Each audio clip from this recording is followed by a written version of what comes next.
शेतकऱ्यांच्या संदर्भात आम्ही दिलेली आश्वासनं असतील, युवांच्या संदर्भात दिलेली आश्वासनं असतील, ज्येष्ठांच्या संदर्भात दिलेली आश्वासनं असतील, समाजातल्या वंचितांच्या संदर्भात दिलेली आश्वासनं असतील, ही सर्व आश्वासनं या ठिकाणी आम्ही पूर्ण करणारच आहोत। ज्या लाडक्या बहिणींनी महायुतीवर प्रेम दाखवलं,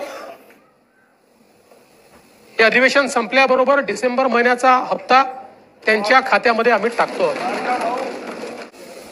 आज या निमित्ताने या सभागृहाला आश्वस्त करू इच्छितो, कोणतीही शंका मनात ठेवू नका।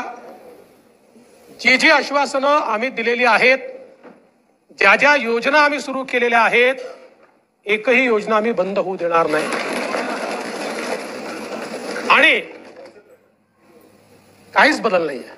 नाना, मी या ठिकाणी स्पष्ट करू इच्छितो, कुठलेही नवीन निकष नाहीत, आता तर सगळ्यांनाच टाकतो, पण ॲपरंटली असं लक्षात येत आहे की काहींनी 4-4 खाती उघडलेली आहेत।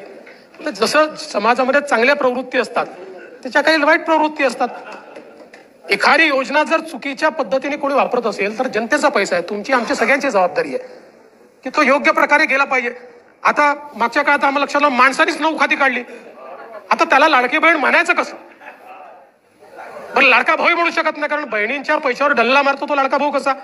त्यामुळे असे जे आहेत, शेतकऱ्यांच्या संदर्भात आम्ही दिलेली आश्वासनं असतील, युवांच्या संदर्भात दिलेली आश्वासनं असतील, ज्येष्ठांच्या संदर्भात दिलेली आश्वासनं असतील, समाजातल्या वंचितांच्या संदर्भात दिलेली आश्वासनं असतील, ही सर्व आश्वासनं या ठिकाणी आम्ही पूर्ण करणारच आहोत। आमचे मित्र भास्करराव या ठिकाणी नाही, पण माझे सरकार याच्यावरच त्यांना परवा आक्षेप होता।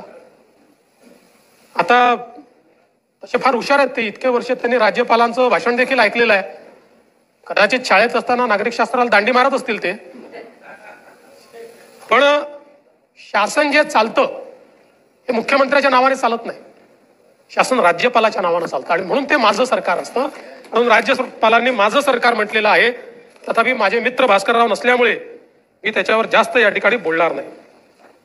ज्या लाडक्या बहिणींनी महायुतीवर प्रेम दाखवलं, हे अधिवेशन संपल्याबरोबर डिसेंबर महिन्याचा हप्ता त्यांच्या खात्यामध्ये आम्ही टाकतो।